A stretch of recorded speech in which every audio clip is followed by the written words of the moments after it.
डॉना की उंगलियां उस पुराने डॉल के चेहरे पर रुकीं।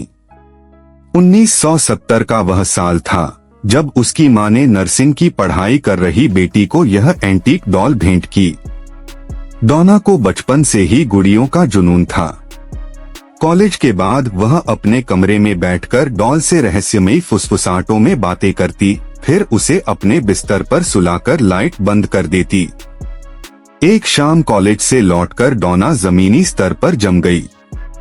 वह डॉल जिसे उसने सुबह अपने बेडरूम में सुलाया था, अब लिविंग रूम के सोफे पर बैठी थी। उसकी सहेली एंजी ने कांपती आवाज में कबूला, मैंने भी देखा है।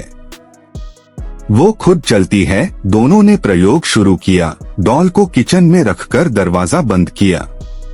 लौटने पर वह बाथरूम के वॉश बेसिन पर मुस्कुरा रही थी, जैसे कोई भयानक मजाक कर रही हो। रात का सन्नाटा टूटा जब डॉना को अपने कमरे में कर्कश सरकने की आवाज सुनाई दी।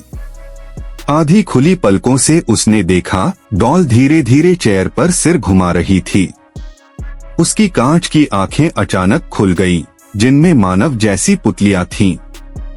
डॉना की सांसें जम गईं जब डॉल का मुंह बिना हिले फुसफुसाया, तू मेरी है। डॉना ने झटके से डॉल को लिविंग रूम फेंक दिया, पर दरवाजा बंद करते ही दीवार के पीछे से खरोंचने की आवाज शुरू हो गई। अगले दिन डॉना और एंजी ने अपार्टमेंट को कब्रिस्तान जैसा पाया। कॉरिडोर में जमीन बच्चों के हाथों से लिखे कागजों से भरी थी। हर शीट पर खेलते हैं लिखा था।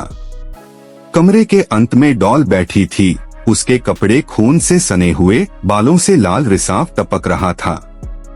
एंजी के कमरे के दरवाजे पर खरोंच के निशान थे, मानो कोई भीतर घुसना चाहता हो। डॉला के हाथ में एक कटी हुई चिड़िया का सिर था। पादरी ने जब पवित्र जल छिड़का तो डॉल की आंखों से काला तरल बह निकला। इसमें कोई बच्ची नहीं, उसने चीखकर कहा। ये तो दानव है जो तुम्हारी देह चाहता है। झूठी अनाबेल की कहानी का पर्दाफाश हुआ। वह शैतान था जो 1900 में उसी इमारत में एक लड़की की हत्या कर चुका था। डॉना और एंजी ने डॉल को रखने का फैसला किया, लेकिन अंधेरे में उनके तकिए के नीचे गीली हड्डियां दिखने लगीं। एंजी के प्रेमी लू को पहली रात ही अनुभव हुआ। बिस्तर पर जकड़े हुए उसने देखा, डॉल उसकी छाती पर बैठी है, उसकी उंगलियां उसके गले में घुस रही हैं। बच्ची की हंसी कमरे में गूंजी। जागने पर उसकी गर्दन पर नीले निशान थे। अगली रात डॉना के कमरे से चीख सुनकर लू भागा। कमरे में डॉल फर्श पर पड़ी थी, पर उसके हाथ लू की एड़ियों को खींच रहे थे। छत से गिरी तेज धार वाली छुरी उसकी छाती में धंस गई। एंजी ने लू को खून में लथपथ पाया। उसकी छाती पर जानवर जैसे नोचे हुए निशान थे।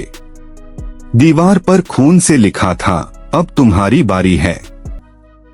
डॉल अब बिस्तर के सिरहाने बैठी थी, उसकी आंखों में लाल चमक। तभी बाथरूम से एंजी की आवाज आई, मेरी मदद करो। जबकि एंजी तो डॉना के साथ खड़ी थी। डॉल के पेट से निकलने वाली उसकी आवाज थी।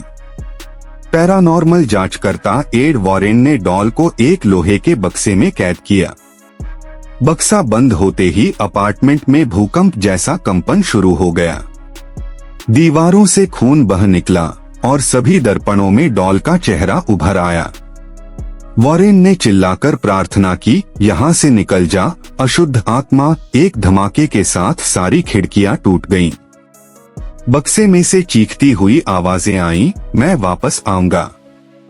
डॉना, एंजी और लू बच तो गए, पर वॉरेन के चेतावनी शब्द हमेशा के लिए उनके दिमाग में जड़ गए। वो डॉल नहीं मरी, वो तुम्हारे सपनों में रहने आएगी। आज भी उस लोहे के बक्से को केवल चर्च में रखा जाता है, जहां कभी कभी अंदर से खरोंचने की आवाजें सुनाई देती हैं, और उन आवाजों में डॉना का नाम साफ सुना जा सकता है। अगर इस कहानी ने आपकी रातों की नींद उड़ा दी, तो खूनी मंडेज को सब्सक्राइब करें। हर सोमवार आपकी प्रतीक्षा में रहेगी एक नई सच्ची डरावनी कहानी, क्योंकि कुछ आत्माएं कभी शांत नहीं होती।